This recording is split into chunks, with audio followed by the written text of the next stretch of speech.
This is the second video of my wool hat project. Now, as I explained in the first video, I'm going to be taking unspun wool and twisting it slightly, threading it through a tapestry needle, and using needlepoint fabric as a foundation.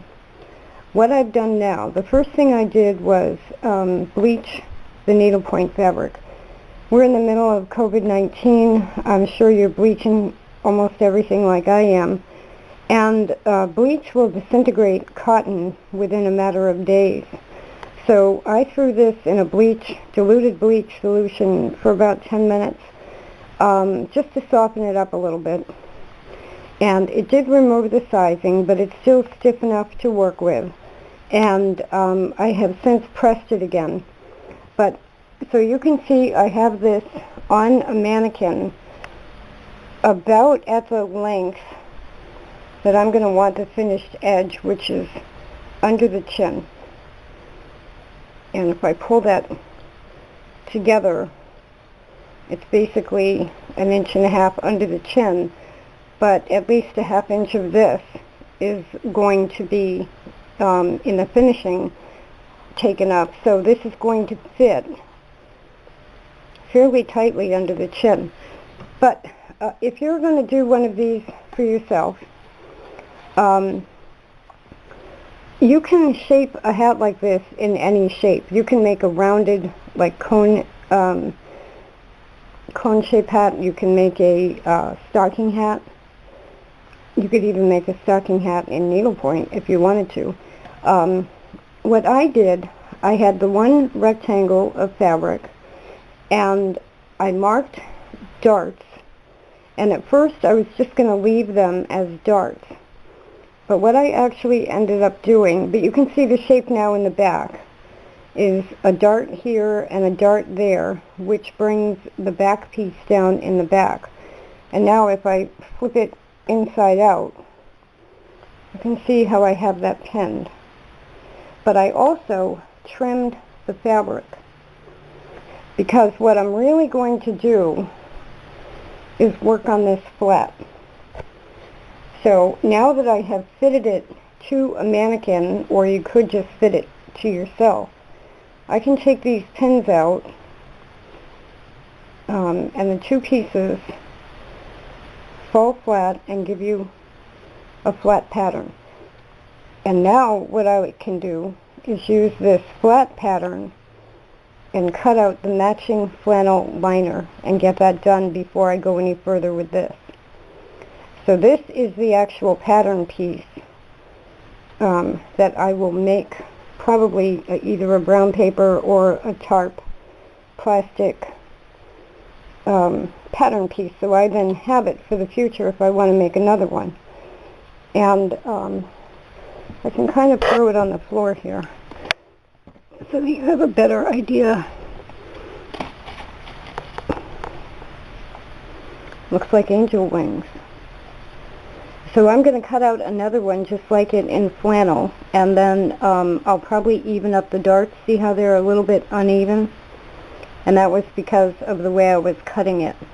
So I'll square it off a little bit, and then cut another one in flannel, and then cut another one in probably tarp fabric, so I have a master pattern to use in the future.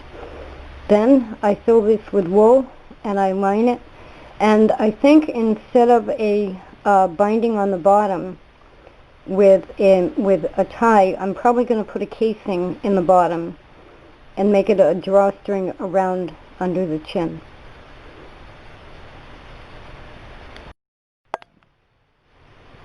And now you can see that I folded it in half and evened it off, and now have a piece that I can use to make a hat with this shape.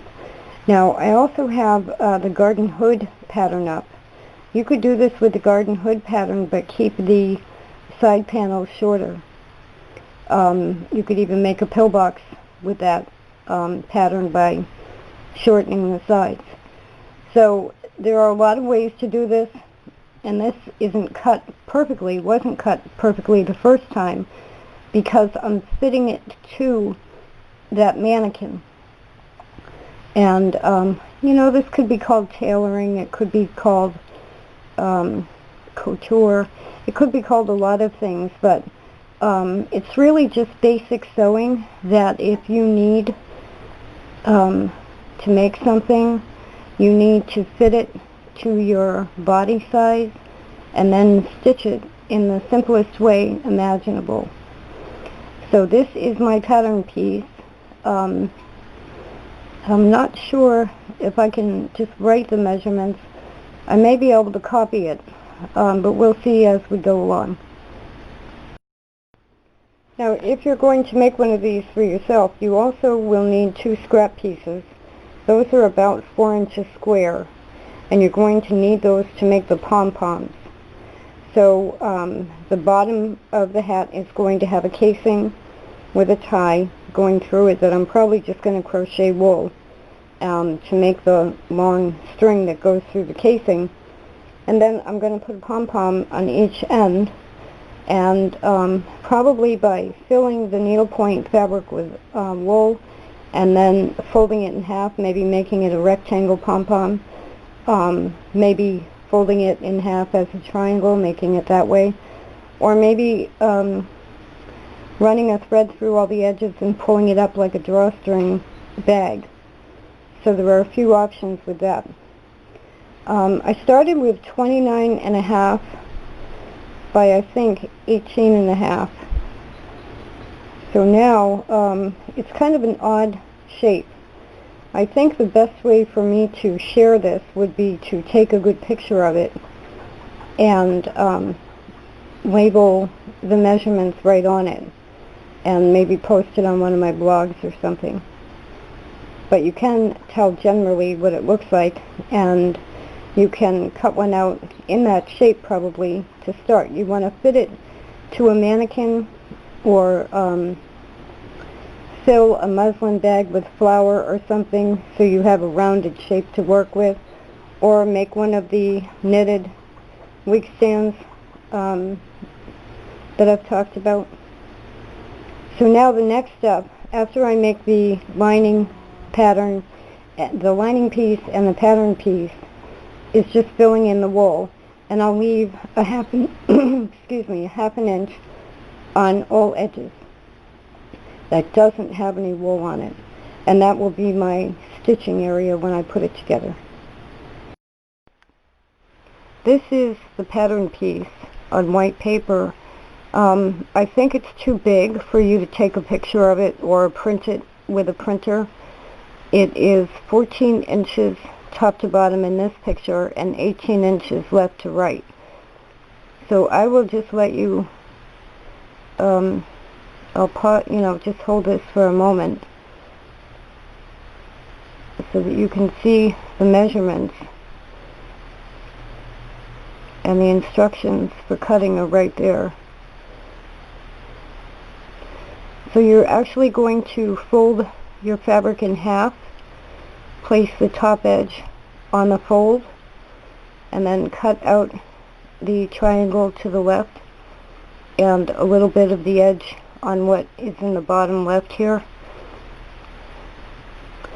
And I would cut it a little bit larger than this until you fit it to whatever you're going to put it on to fit it.